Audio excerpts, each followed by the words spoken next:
세자는 이 대상을 아주 입체적으로 표현하려고 했던 것이고, 얘는 우리 이 관찰자의 시각을 되게 각각 다측면으로 그렸다는 거죠. 응? 되든 왜 이런 생각을 하는 거야, 근데 사람들은? 이해할 수가 없어. 도대체 이런 생각을 왜 하는 거야? 하지만 이걸 했다는 것 자체가 천재인 거겠지. 그쵸? 자, 지금 세잔과 입체파에 대해서 한번 설명해 보겠습니다. 자, 세잔과 입체파를 일단 보기 전에 일단 그 인상주의서부터, 그러니까 전통적인 기법에서 인상주의에서 세잔에서 입체파, 요 순서로 넘어간다는 걸 조금 이해해야 돼. 그러니까 전체적으로 이 미술사조를 구분할 줄 알아야 된다는 거야. 자, 어떤 걸 기반으로 다음 사조가 나타났는지를 보여주면 되는데, 일단 전통적인 전통적 규칙은 원근법과 명암법이라고 볼 수 있어. 자, 이게 전통적인데, 원근법과 명암법을 발음 어렵네? 원근법과 명암법은, 이게 지금 하나의 대상, 어떤 하나의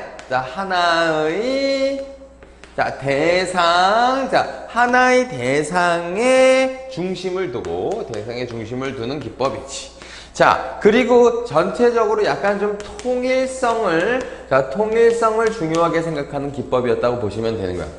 자, 근데 이 전통적인 원근법과 명암법에서 일단 딱 요거에 대해서 조금 반발해가지고 나타난 것이 뭐냐면, 자, 시각적 인상을 중요하게 생각하는, 인상주의자들이 등장한 거야. 자, 인상주의가 여기 등장하게 된 거지.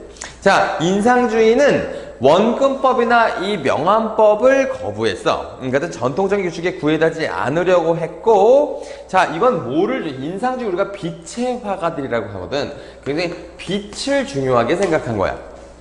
자, 그래서 자, 빛이 변함에 따라 그 빛이 받는 자연 속 대상들이 표면에는 색 변화를 화폭에 내고자 했다. 그래서 자, 색 변화를 나타내고자 한 거다. 자, 여기 대표적인 작가가 누구냐 하면, 여기 지금 마지막에 얘기한 모네, 그쵸? 모네라고 하는 사람. 그러니까 모네가 막 어떤 식으로 그렸냐면, 이게 막 윤곽선보다는 막 점점점점 색깔을 막 찍어가지고, 이게 실제로는 그렇게 그려지지 않았는데, 우리 눈으로 보일 때는 그 색들이 이렇게 섞여서 보이는 거야. 그래가지고 뭔가 막 움직이는 듯하고 막 역동적으로 보이게 하는 그런 그림을 그렸던 사람이 이 모네거든? 모네 같은 사람은 우리가 인상주의라고 하는 거야. 그래서 인상주의는 빛과 색을 되게 중요하게 여긴 거지. 자, 그러다 보니까 이 사람이 뭐라고 얘기했느냐면, 잡을 수 없는 신비한 자연이라고 하는 말을 하게 된 거야. 그래서, 자, 잡을 수 없는, 신비한 자연이라고 얘기했어. 왜냐하면, 이 빛을 순간적으로 포착해서 그리려고 노력을 했단 말이야, 이 인상주의자들이. 자, 그러니까 전체적으로 약간 한 순간을 그리는 것이기 때문에 잡을 수 없는 신비한 자연을 그리려고 노력했던 것이 모네다, 이렇게 얘기가 된 거지. 그러다 보니까 뭐를 중요했겠어요. 그래서 자, 순간을 되게 중요했고, 그 다음에 색채의 효과를 굉장히 중요하게 생각하는 그런 사람들을 우리가 인상주의 화가라고 하는 거야. 오케이? 자, 그래서 전통적인 기법에서 인상주의까지 넘어갔단 말이야. 자, 그랬는데 이 인상주의에 대해서 반발하고 나타난 사람이 있는데, 바로 그 사람이 바로 세잔인 거야. 자, 이 세잔이 인상주의를 반발했다기보다, 자, 세잔은 이 모네의 이 말에 회의를 느끼고, 인상주의자들이 추구했던 눈으로만 파악하는 감각세계의 혼란스러운 모습에 정신적인 구성과 지적인 질서를 부여하려고 했다. 그래서 이 세자는 여기에다가 뭘 더하고 싶었느냐면, 정신적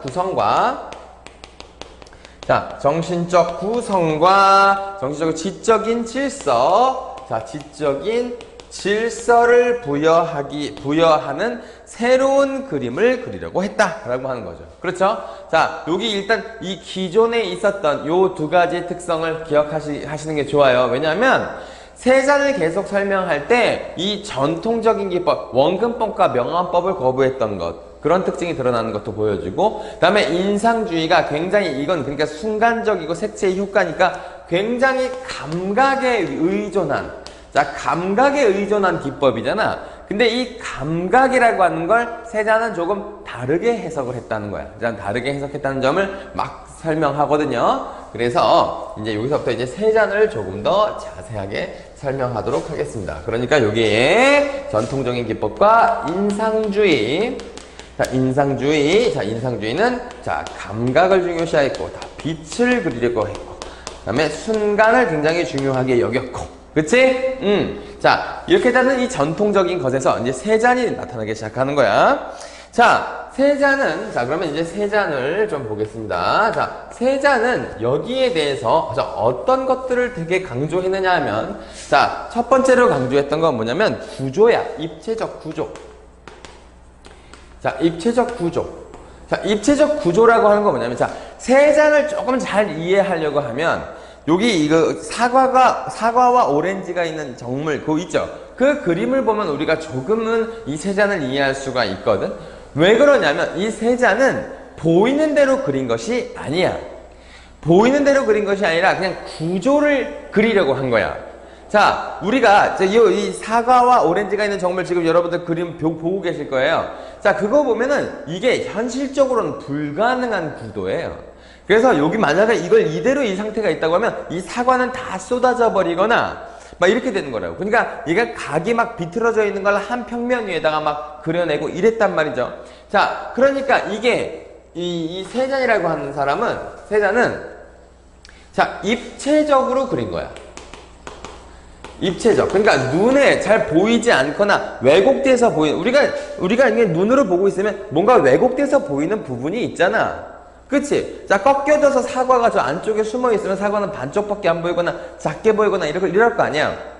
그런데 그걸 원근법이나 명암법에 의하면 그걸 흐리게 그리거나 아니면 좀 작게 그리거나 이런 식으로 그려야 될 텐데 그게 아니야. 얘는 입체적인 구조를 생각했기 때문에 하나를 다 살려서 그리는 화법인 거야.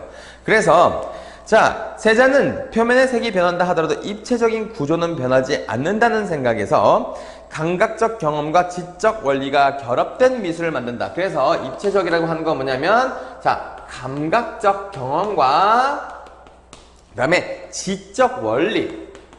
자, 지적 원리를 모두 반영하려고 했다.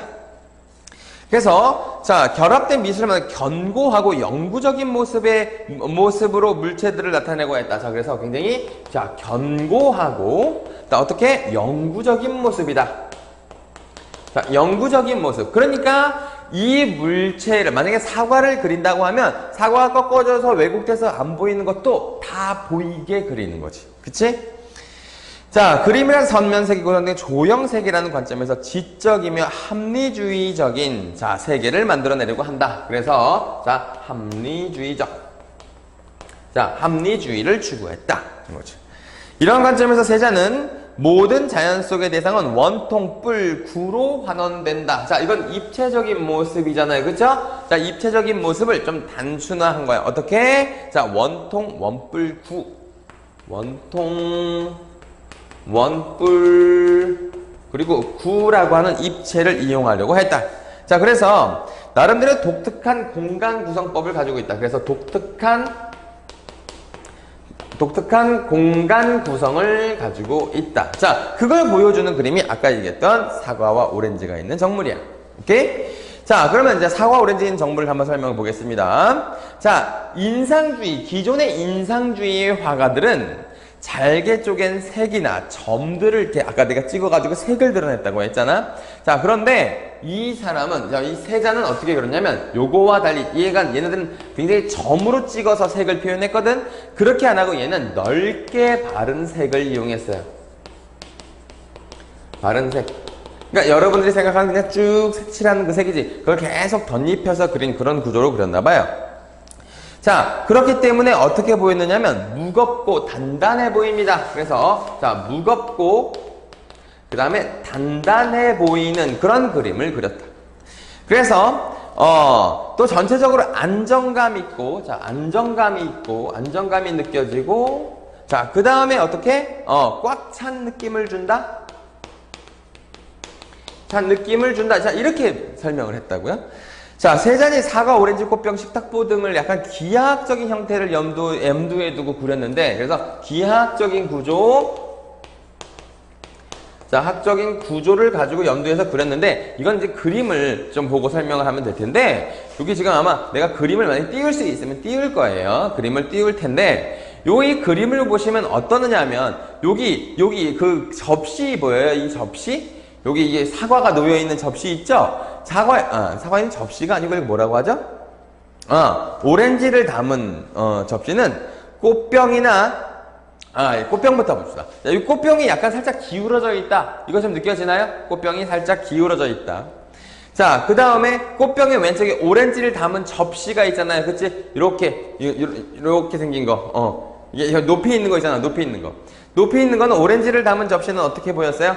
얘는, 홀로 떠있는 듯하다. 왜냐면, 받침이 어디에 있는지가 약간 좀 상상이 안 가는 그림이란 뜻이고. 자, 그리고, 사과를 담은 접시가 있잖아. 사과를 담은 접시를 자세히 봐봐. 구조로 자세히 보면, 얘가 이렇게 기울어져 있어. 이렇게 돼 있는 게 아니라, 이렇게 기울어져 있어. 그러니까 부두둑 떨어져 버리게 생겼단 말이죠. 자, 그 다음에 밑에 있는 탁자를 보면, 탁자가 원래 이렇게 하나로 탁 이렇게 있어야 되잖아. 보통 우리가 탁자를 그리면, 자, 요렇게 그리고, 여기 접시에 사과 있는 거 그리고, 여기 오렌지 이렇게 해서 여기 있는 걸로 그리고 이렇게 그릴 거 아니야. 근데 이거는 저 그림을 그 하얀 식탁보를 없애면 이렇게 두 개가 된다는 거야. 이렇게 쪼개진다는 거야. 자, 그렇다는 거. 자, 이런 식으로 약간 그림의 독특성을 막 설명하고 있어요. 그림을 제가 약간 우리가 보는 시점에서 오른쪽서부터 왼쪽으로 싹 오면서 묘사를 하고 있거든요. 자, 이러한 이상한 점들은 모두 종전의 원근법적인 그림으로 적혀온 규칙으로 벗어났기 때문이다. 자, 그러니까 이렇게 기하학적인 구조는 이 원근법, 전통적인 기법에 있는 원근법을 깬 거예요. 그러니까 문제에 나온다면 여기 이 사과와 오렌지가 있는 정물 있잖아. 그 그림이 이상해 보이는 이유는 인상주의의 영향을 받, 인상주의를 거부한 것이라기보단 전통적인 원근법을 거부했기 때문에 그렇게 된 거야. 알겠지? 자, 요거 좀 잘 알아두시고. 자, 그 다음에, 어떤 하나의 대상의 중심을 두고 다른 대상을 통일하여 그렸다는 이 전통적인 기법도 얘가 어긋나게 그렸는데 왜 그러냐면, 보통은 이걸 그린다면, 아까처럼 이렇게 그린다면, 이렇게 해서 이렇게 만약에 그린다고 쳐봐. 자, 이렇게 해서 그린다고 치면, 하나의 우리가 시점을 중심으로 해서 이렇게만 왔다 갔다 양옆에 있는 주변에 있는 그림을 그리게 돼 있는데, 얘는 다중요하게 그렸다는 거야, 다. 그러니까, 초점이 어때? 다 초점으로 그렸다는 거겠지, 그치? 굉장히 다양한, 다 중요하게 하나하나를 다 살려서 그린 거죠. 그래서, 원근법적인 그림에서 어떤 하나의 대상의 중심을 두고 다른 대상을 통일하여 그리는 이 전통적인 기법과 달리 각각의 물체를 충실하게 묘사한다. 여기도 보이나요? 자, 각각의 물체를 충실하게 묘사해서 그리는 구조로 그렸다는 거죠. 자, 그렇다는 거. 그래서 원근법이 우리의 시선을 중심으로 안에 통일성을 준다면 얘는 통일성이 아니야. 각각이 다 중요하게. 자, 그래서 세잔의 그림은 대상의 물체를 중심으로 공간을 구성한, 그러니까 대상을 중심으로 해서 공간을 구성했다. 그러니까 보통 이 전통적인 기법은 어떤 그 공간이 있고 거기에 물건을 두고 그 물건을 중심으로 그렸는데, 얘는 각각의 물건이 중심이기 때문에 오히려 주변에 있는 이 탁자나 이런 것들은 중요하게 생각하지 않은 거야. 알겠어? 중요하게 생각했겠지만 그거가 우리가 통일적으로 보이게 그거에는 신경 쓰지 않았다는 거야. 통일성에 신경 쓰지 않았던 거지. 무슨 말인지 알겠어? 있는 그대로 보이는 대로 그린 것이 아니라 각각의 대상에 집중해서 대상을 살리느라 주변에 있는 배경을 우그러뜨리는 구조로 그렸다. 이런 식으로 얘기를 하시면 될 것 같아요. 자, 그래요. 그래서 세 잔의 그림이 자, 이렇게 견고하고 꽉 차 보이는 이유가 이게 첫 번째 이유라고 보시면 되겠는데, 또 다른 이유는 소묘와 색채가 서로, 자, 그래서 색채가 서로 조화롭게 상호 보완하여 조화를 이뤘다. 자, 이거를 자, 상호 보완하는 구조로 그렸다는 것인데, 자, 지금 봐봐. 아까 얘기했던 그 첫 번째 이 인상주의와 전통적 기법과 달라서 얘가 견고하고 꽉 차 보이는 것은 뭐냐면, 자, 요런 구조를 이용했던 게 이 첫 번째 이유라고 치면, 자, 두 번째 이유가 이거야. 자, 소묘와 색채를 상호 보완하는 구조로 그렸다는 점. 이게 좀 다른 이유인데, 이게 양감을 표현하는 방식, 양감을 표현하는 독특한 방식 때문이거든. 자, 얘가 지금 거기 보면은 큰 소나무가 있는 생트 빅투아르 산이라고 하는 그림이 있잖아. 그치? 자, 그 그림에서 보시면 어땠느냐? 자, 색의 명암이나 색조 간의 조화 및 대조를 통해서 양감을 표현했다는 거야. 자, 예를 들면, 자, 아까 그 오렌지가 있는 정물 있잖아. 사과와 오렌지가 있는 정물에서도 보면, 청록색 계열은 약간 움츠러들어서 안쪽으로 들어가 보이는. 그리고 약간, 조금 따뜻한 느낌의 황갈색 계통은 바깥으로 드러나 보이는. 자, 그래서 그 그림을 다시 보면, 그 뒤쪽의 배경이 이제 거기 약간 좀 청록색 계열로 되어 있고, 오렌지와 사과가 앞으로 튀어나와 보이는 애들은 약간 황갈색 계열로 되어 있는 거거든. 자, 그런데 여기 지금 그 큰 소나무가 있는 생트 빅투아르 산에서는 무슨 색을 많이 이용했느냐? 노란색 계열과 황갈색 계통과 청록색 계통을 이용했어. 그래서 이제 그 그림에서는 이건 색채의 대비를 이용했는데, 아까는 이제 황갈색과 청록색이 그 오렌지가 있는 정물이라면, 자, 이 그림에서는 그 황갈색 계통과 청록색 계통, 자, 황갈색과 자, 청록색 계통을 이용하기도 하고, 또 다른 거는 무슨 황색과 청색, 황색과 청색을 이용하기도 한다는 거지. 자, 그래서 이게 어떤 효과가 있는 거냐면, 앞으로 나오는 느낌을 주는 황색. 이거는 지금 앞으로 나오는 구조. 청색은 약간 뒤로 빠지는 그런 색으로 보인다는 거야. 그래서 교차하기 때문에 그걸로 이제 원근 관계를 나타낸다는 것이지. 자, 색의 띠나 조각들을 반복적으로 교차하여 굴곡진 느낌을 만들어냈고, 그래서 색의 조화와 형태의 명확성이 이렇게 드러나게 되었다. 이런 얘기입니다. 자, 그래서 세자는 인상주의자들의 그림에서 부족했던 견고한 형태감을 되살려 놓고 있다. 그래서 이게 아까도 또 얘기했지만 되게 형태적 특징, 그러니까 안정감, 형태적 안정감을 되게 중요하게 생각했고, 그 다음에 약간 그 기하학적인 구조, 그렇죠. 기하학적인 구조, 그 다음에 꽉 찬 느낌, 무겁고 단단한 느낌, 합리주의. 자, 요런 식의 말을 가지고 기억을 하시면 될 거야. 이 세 잔의 그림은요. 그래서 색과 색의 조화와 형태의 명확성. 그래서 결과적으로 이 두 개를 해보면, 자, 색의 조화, 그리고 형태적 명확성. 자, 명확성. 이걸 추구한 그림이라고 볼 수 있겠어요. 자, 세 잔의 그림은요. 그래서 이렇게 세 잔이 이 그림을 완성했는데, 자, 이걸 결론적으로 얘기하면, 자, 인상주의는, 자, 뭐를 중심으로 봤었어? 인상주의는, 자, 우리 시각, 눈에만 의존했었잖아. 그러니까 얘는, 자, 시각, 감각적인 것에만 의존을 했었는데, 자, 이 그림은, 세 잔의 그림은 사유를 통해서, 그래서 지적 원리, 그러니까 사유를 통해서 그렸고, 그 다음에 물체를 막 이해해서 어떤 한 대상을 중심으로 그린 것이고, 그러다 보니까 이 배경 같은 경우에는 어떻게 조금 안으로 들어가고 배경이 왜곡되어 보이는 경우도 있고, 이렇게 된 거지. 그치? 그래서 얘는 세 잔의 이런 방법은 굉장히 약간 지적인 원리가 굉장히 반영되어 있는, 그러니까 감각적인 것보단 지적인 원리가 반영되어 있는 것이다. 그러니까 참 쓰다 보니까 굉장히 많죠. 이 세 잔의 특징이.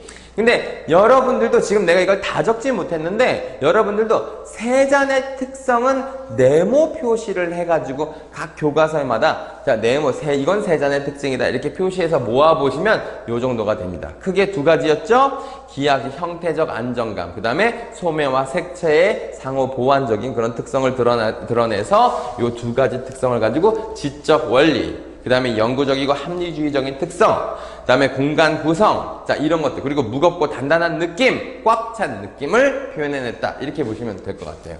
자 그러면 이제 세 잔은 이랬는데 이 세 잔이 이제 그 뒤에 사조에 영향을 미치게 된 거야. 자 이 뒤에 사조는 누구였느냐 하면 바로 이제 여기 나오는 입체파죠. 그쵸? 자 입체파. 자, 입체파에 영향을 미쳤어. 자, 입체파는 그림을 좀 먼저 볼까요? 자, 거기 보면은 이제 거기 기타를 치는 여인이라는 그림이랑 피카소의 앉아있는 사람이라는 이 그림이 그려져 있는데 이 그림은 사실은 우리가 그냥 눈으로 보기엔 좀 알아먹기가 좀 힘든 그림이죠. 그쵸? 근데 이게 왜 알아먹기가 힘드냐면 자, 세잔이라고 하는 사람, 이제 여기도 이제 세잔도 이제 뒷방 늙은이가 되는 거야. 자, 세잔은, 자, 그래서 뭘 추구한 사람이냐면, 자, 지적인 원리. 자, 지적, 그리고 합리적 특성을 이제 감각에다가 결합한, 그래서 이것과 감각을 조화시키려고 했다면, 자, 여기 이 입체파는 무엇을 더 중요한 것이냐면 자 입체파는 지적인 원리를 더 목소리 갑자기 아저씨인데 노인의 목소리가 자 지적인 원리를 더 강조한 거라는 거야. 그래서 이 지적인 원리를 강조하다 보니까 자 어떤 특징? 일단 형식적 구조. 자, 형식적 구조를 조금 더 신경 쓰게 그린 것이고, 그래서, 자, 이게, 일단 아까 세 잔의 경우에는, 자, 대상을 굉장히 중심에서 그렸잖아. 아까 그 얘기를 했죠? 이 사과들이 이렇게 왜곡돼서 보이더라도 사과를, 이 대상을 완벽하게 그려내기 위해서 오히려 배경을 왜곡시켰잖아요. 그런데 이 세 잔은, 이 입체파는 이거보다 더 심해. 자, 아예 이 대상을 중심으로 그린 것에서 더 벗어나가지고 어떻게 그러냐면 물체를 전후 좌우 360도 각도에서 바라봤다는 거야. 그래서 이 물체, 이 대상을 전, 후, 좌우 해서 360도 각도로 그리는 거야. 자, 이거 되게 애매하지. 그러다 보니까 우리가 보통 일반적으로 우리의 시각은 정면으로 보고 있으니까 360도를 다 볼 수가 없잖아. 근데 이 360도를 다 화폭에 그리려다 보니까 이 그림처럼 왜곡되게 나올 수밖에 없는 거지. 그치? 그래서 그 모습을 기하학적 형태로 분석해서 해체한 후 화면에 재구성한다. 그러니까 이 단계가 뭐냐면 첫 번째는 기하학적 분석을 하고, 그 다음에 두 번째는 그러니까 이걸 우리가 해체해야겠지? 선생님을 만약에 나온다면 앞, 옆, 뒤를 다 해체하는 거야. 해체한 다음에 이걸 화폭에다 그려내는 거죠. 그쵸? 그래서 이거를 해체한 후 화면 후에 재구성. 자, 요렇게. 자, 이렇게 그리는 게 이제 입체파의 그림이라는 거야. 그래서 그 당시에 이제 입체파가 유행하던 당시에 야수파와 표현주의는 인간의 정서를 굉장히 내면 세계에 관심을 보였다고 하는데 오히려 이 입체파는 이 대상을 조금 더 세밀하게 조형적으로 탐구하고 물체에 대해서 물체의 아주 그냥 완벽한 속성을 다 이 화폭, 평면의 화폭에 그려내려고 노력했다는 거야. 360도 화면을, VR적 화면을 한 면에다가 표시하려고 보니까 어떻게 이상해졌겠죠. 그쵸? 그러다 보니까 이런 그림이 나온다는 거야. 그래서 기타 치는 여인이 그 예로 들어져 있는데 자, 좀 당혹스럽지. 자, 무슨 그림인지 잘 모르겠다는 거야. 그런데 이게 화면을 어떻게 구성했는지 보면은, 자, 대상이 무엇인지를 그리는 것이 아니다. 그러니까 이건 되게 중요한 게 나와요. 이건 대상이 무엇인가, 이걸 그리는 게 아니라는 거야. 대상이 무엇인지를 그리는 게 아니라, 이거의 구조, 화면의 구성, 이걸 그렸다는 거야. 그래서 이건, 여기 보면요, 그래서 이걸 그리는 게 아니라 기하학적인 화면의 구성을 그리려고 했다는 거야. 그러니까 쉽게 말하면 이 대상이 뭔지가 중요한 게 아니라 이 대상을 이루고 있는 기하학적인 구조를 그려내려고 했다는 거야. 나를 그리려고 했던 게 아니라 내가 이 공간을 차지하고 있는 이 특성을 그리려고 했다고. 앞면 이렇게 옆면 뒷면 얘들이 각각의 특성으로 보이고 있잖아. 그치? 안 보이지만 그렇게 구성되어 있잖아. 그 구성, 구조를 그리려고 했던 거야. 이상한 사람들 많아. 그치? 선생님은 사실은 내가 지금 이 그림을 설명하고 있지만 나를 아는 사람들은 알겠지만 나는 그림을 전혀 볼 줄 몰라. 장애가 있어. 미술 장애가 있거든. 자, 그런데 어쨌든 그렇다고. 자, 입체파는 감각적인 면보다는 기하학적인 화면 구성을 더 강조한 것이다. 그래서 피카소가 이게 또 나오네요. 자, 피카소, 브라크의 그림이 하나, 기타 치는 여인은 브라크의 그림이고 이제 피카소의 그림이 나오는데, 자, 여기서 이제 피카소의 그림에서는 이제 두 번째 특징이 뭘 보여주냐면 이게 어느 시점을 기준으로 하느냐. 자, 어느 시점을 기준으로 하느냐에 따라서 달라진다는 거야. 화면이 완전히 달라지는데, 관찰하는 대상을 완전하게 파악하기 위해서는 전후 좌우 등의 모든 시점에서 본 형태와 색채들을 종합해야 한다는 것을 의미하며 관찰자의 위치를 고정하고 한 시점으로만 대상을 파악하는 일점 원근법을 부정한다. 그래서 어느 시점을, 이게 지금 뭐냐면 일점 원근법. 자, 일점 원근법을 부정한다. 일점 원근법은 뭐냐면 명암법, 원근법에 의한 기법이야. 이거를 완전히 부정해버렸다는 거야. 그래서 어느 시점이냐, 그러니까 360도의 시점을 얘기하는 거겠지? 그래서 고정적인 관찰자가, 자, 그러니까 이 말은 무슨 말이냐면, 자, 일점 원근법은 관찰자가 고정되는 거잖아. 자, 관찰자가, 자, 고정되는 시점에 의해서 그린 거지. 내가 딱 내가 보고 있는 그걸 그리는 거니까 관찰자 시점이 고정적이지. 자, 그런데 여기 입체파에서 특히나 이 피카소의 그림은, 자, 어느 시점이냐면 360도 시점이기 때문에 관찰자의 시점이, 여기, 자, 시점이 계속 변화하는 구조로 되어 있는 거예요. 그러니까 막 정신이 산란하겠죠. 그래서 시점에서 전후좌우 등 모든 시점에서 형태와 색채들을 종합해야 하기 때문에 고정적이지 않은 관찰자의 시점이 고정적이지 않다. 이게 진짜 중요한 점이야.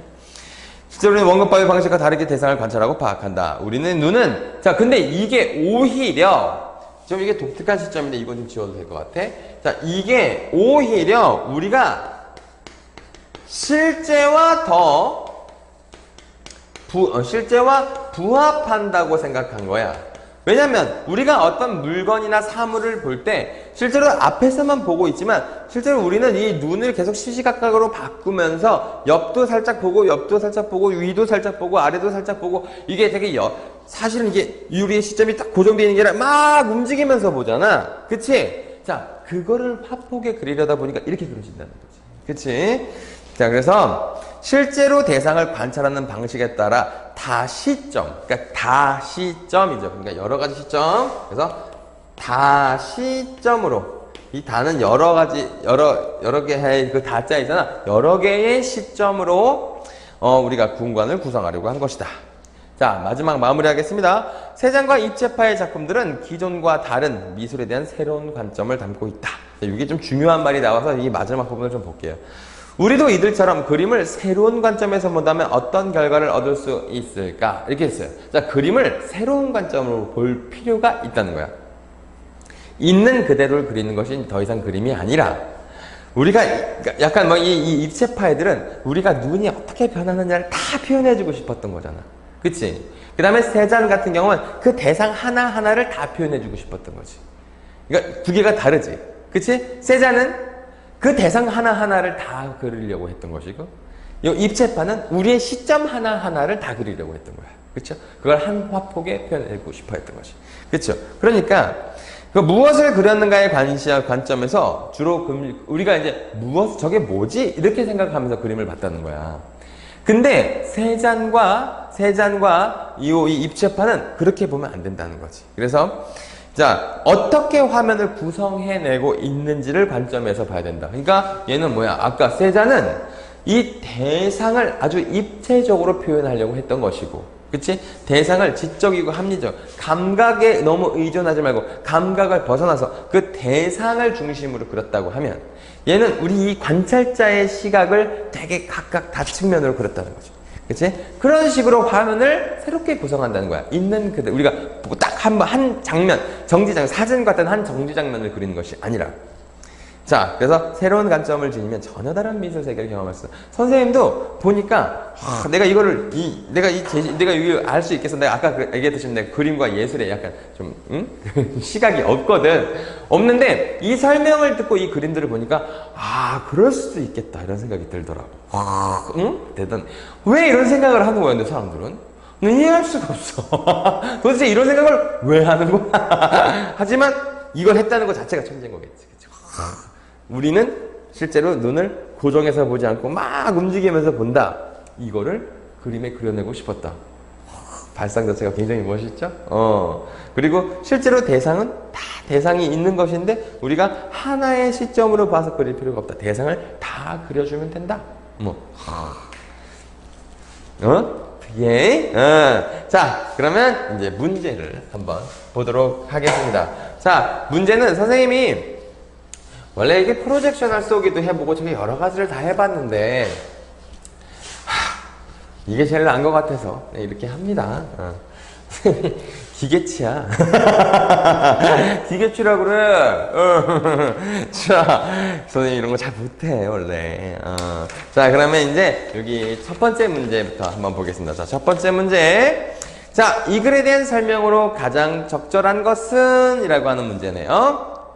자, 1번부터 보겠습니다.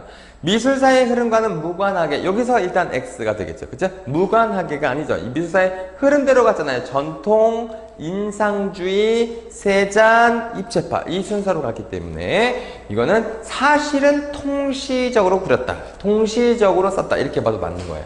시대의 흐름에 따라서 쓴 겁니다. 그리고 자 2번에 여러 미술 이론을 비교 대조하였다. 이거는 맞아, 그치? 근데 발전 가능성이 있는 특정 이론을 부각하였다. 이건 아니지. 발전 가능성이 있는 특정 이론을 부각하는 게 아니라 약간 그 시대에서 그 약간 인상주의를 기점으로 해서 그 다음에 새로 탄생한 세잔의 기법과 입체파의 기법을 중심으로 발전 가능성이 나와 있는 건 아니었어요. 3번 구체적 작품을 사례로 들어. 그랬잖아. 계속 작품이 나왔죠. 작품이 총 4개가 사례로 들어져 있을 겁니다. 예술에 대한 관점을 설명했다. 맞죠? 4번 동서양 X. 5번 여러 이론가들의 분석 X. 이론가를 한 게 아니라 화가들을 보여줬죠. 그치? 이론가들의 분석을 얘는 이렇게 분석했고 뭐 A라는 사람은 이 그림을 이렇게 분석했고 B라는 사람은 이렇게 분석했어요. 그게 아니라 여긴 작가를 중심으로 본 거잖아. 그치? 작가의 의도를 중심으로 본 거야. 그러니까 보통 우리가 미술에 대한 글은 해석에 따라서 뭐 한 그림을 두고서 A라고 하는 그 뭐 문학평론가는 이렇게 설명했고 B라는 사람은 이렇게 설명한다. 이런 글도 있어. 근데 이거는 작가의 의도를 중심으로 쓴 작품이야. 그렇죠? 자, 이 글의 내용과 일치하지 않는 것은 문제네요. 자, 1번. 세잔과 입체파는 지적인 원리를 강조하였다. 자, 사실 맞아. 세잔도 지적인 원리를 반영하려고 했고 입체파는 지적인 원리를 강조하였다. 이거 맞아. 그런데 세잔은 지적인 원리만 강조한 것이 아니었죠. 지적인 원리와 뭐 감각적 경험을 이렇게 결합하여 조화롭게 만들고 싶었다면 자, 입체파가 지적인 원리만을 강조한 거죠. 그러니까 1번이 그래서 잘못된 보기예요. 그런데 조금 이거 문제가 약간 좀 오류가 약간 좀 오해의 소지가 있네요. 세잔도 지적인 원리를 인상주의에다가 더하긴 더한 거죠. 더하긴 더했는데 자, 지적인 원리만을 강조하였다. 그러니까 이건 이 문제를 조금 바꿔주세요. 자, 세잔과 입체파는 지적인 원리만을 강조하였다 라고 하면 이게 입체파만 맞는 소리가 되는 거죠. 약간 좀 선생님이 만든 문제가 아니다 보니까 자, 약간 선생님이랑 설명이 조금 다를 수가 있겠네요. 근데 이 1번 세잔도 지적인 원리를 반영하긴 했어. 다만 감각적인 것과 조화시키려고 했고 입체파는 지적인 원리를 특별히 더 강조했고 이렇게 그렇게 구분하는 걸로 해보세요. 답은 1번이라고 되어 있는데 그걸 살짝 보기를 좀 명확하게 고쳐보겠습니다. 자, 2번. 무겁고 단단해 보인다. 이거 맞죠? 2번 보기는 인상주의 그림에 비해 세잔의 그림은 무겁고 단단하다. 이게 아마 중간 부분에 써 있잖아요. 자, 3번 보기. 인상주의자들은 윤곽선이나 형태 및 입체감보다는 색채의 효과를 중시했다. 그랬습니다. 자, 인상주의자가 색채를 중시한 거 맞죠? 그쵸?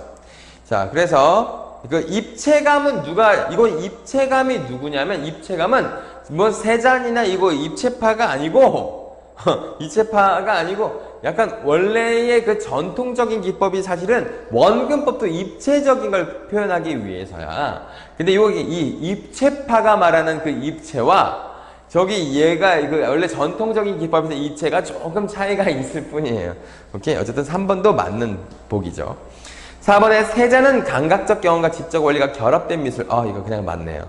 5번에 새로운 관점을 통해 전혀 다른 미술 세계를 경험할 수 있다. 그렇지. 우리가 이 작가들의 의도를 이해하고 그들의 관점을 이해하면 작품이 새롭게 보인다.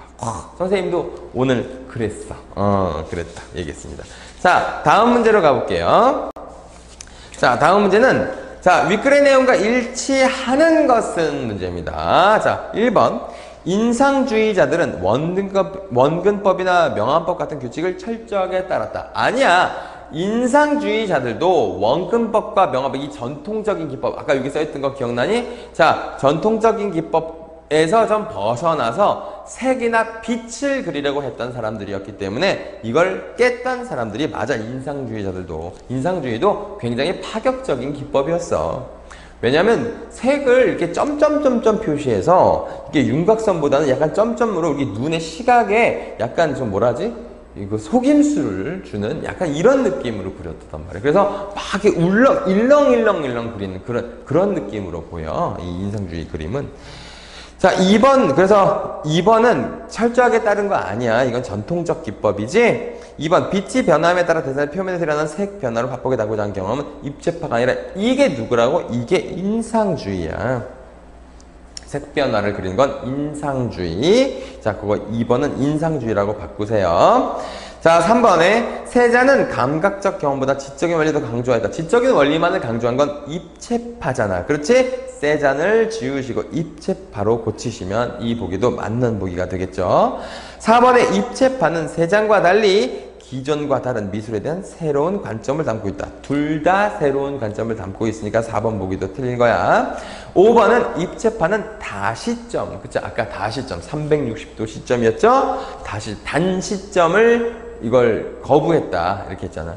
다시점으로 물체를 나타내고 공간을 구성하려고 하였다. 자, 5번이 맞는 보기가 되겠네요. 자, 이 정도면 충분한 설명이 됐을 거라고 생각합니다.